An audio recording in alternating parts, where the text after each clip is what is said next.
আসসালামু আলাইকুম, কেমন আছেন সবাই? আশা করি সবাই ভালো আছেন। যে যেখান থেকে এই ভিডিওটি দেখছেন সবাইকে শুভেচ্ছা জানাচ্ছি। আজকের ভিডিওতে জানিয়ে দেবো কুয়েতের সর্বশেষ খবর। প্রথমেই জানিয়ে দিচ্ছি ভিসা ব্যান সম্পর্কিত একটি গুরুত্বপূর্ণ নতুন আপডেট। কুয়েতের স্বরাষ্ট্র মন্ত্রণালয় সূত্র প্রকাশ করেছে যে মিশরের সাথে কুয়েতের অনির্দিষ্টকালের পর্যন্ত ওয়ার্ক পারমিট ভিসা বন্ধ থাকবে। কারণ হিসেবে বলা হয়েছে যে ইস্যুকরণ প্রক্রিয়ায় অধিকতর তদারকি নিশ্চিত করার লক্ষ্যে নতুন প্রবিধানের বাস্তবায়নের প্রচেষ্টার অংশ হিসেবে এই সিদ্ধান্ত নেওয়া হয়েছে। অন্যদিকে জিলিব আল শুয়েখ এলাকায় একটি অ্যাপার্টমেন্টে অজ্ঞাত ব্যক্তির লাশ পাওয়া সম্পর্কে ফৌজদারি আদালত জানিয়েছে যে ৮ ঘন্টার কম সময়ের ব্যবধানে তদন্তে ওই খুনি বা হত্যাকারীকে আটক করা হয়েছে। ওই খুনি একজন সুদানি নাগরিক ছিলেন যিনি কুয়েত প্রবাসী। মৃত ব্যক্তি এবং হত্যাকারী বন্ধু ছিলেন। আর্থিক বিষয়ের জের ধরে একসময় কথার কাটাকাটিতে তাকে স্ক্রুড্রাইভার দিয়ে হত্যা করা হয় বলে খুনি স্বীকার করেছে। তাকে কুয়েতের আইন অনুযায়ী কঠিন শাস্তি প্রদান করা হবে। অপরদিকে কুয়েতের মাদকদ্রব্য নিয়ন্ত্রণ কর্তৃপক্ষ প্রকাশ করেছে যে ২১টি ভিন্ন ভিন্ন মামলায় ৩৭ জন আসামিকে গ্রেফতার করা হয়েছে। তাদের কাছে থাকা ৪৩ কেজি বিভিন্ন ধরনের মাদকদ্রব্য এবং ১৬০,০০০ সাইকোট্রপিক বড়ি ছিল। এছাড়াও তাদের কাছে থাকা ১৫ কেজি লরিকা পাউডার, ৭৬০টি অ্যালকোহলের বোতল, আগ্নেয়াস্ত্র এবং লাইসেন্সবিহীন গোলা বারুদ উদ্ধার করা হয়েছে।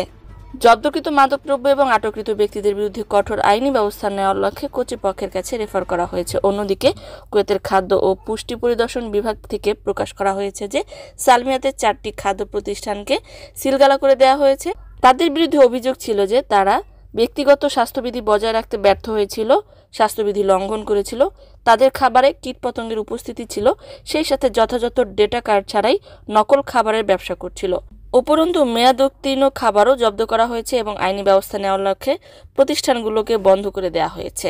অন্যদিকে কুয়েতের বাণিজ্য ও শিল্প মন্ত্রণালয় থেকে প্রকাশ করে বলা হয়েছে যে জাহরা এবং ফরওয়ানিয়াতে মন্ত্রণালয় দেওয়া নির্দেশিকা না মেনে আইন লঙ্ঘন করার কারণে ৩টি দোকানকে বন্ধ করে দেওয়া হয়েছে।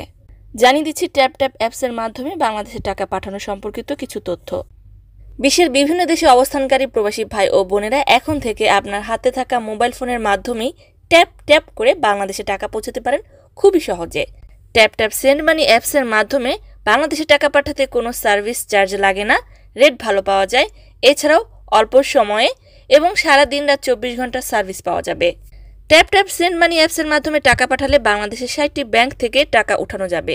এছাড়াও ই ওয়ালেটস যেমন বিকাশ, রকেট, নগদ এবং পিনকোড নাম্বার, ক্যাশ পিকআপ অথবা ব্যাংক টু ব্যাংক যেমন সোনালী ব্যাংক, ইসলামী ব্যাংক, ডাচ বাংলা ব্যাংক সহ আরও কয়েকটি ব্যাংক থেকে টাকা উঠানো যাবে।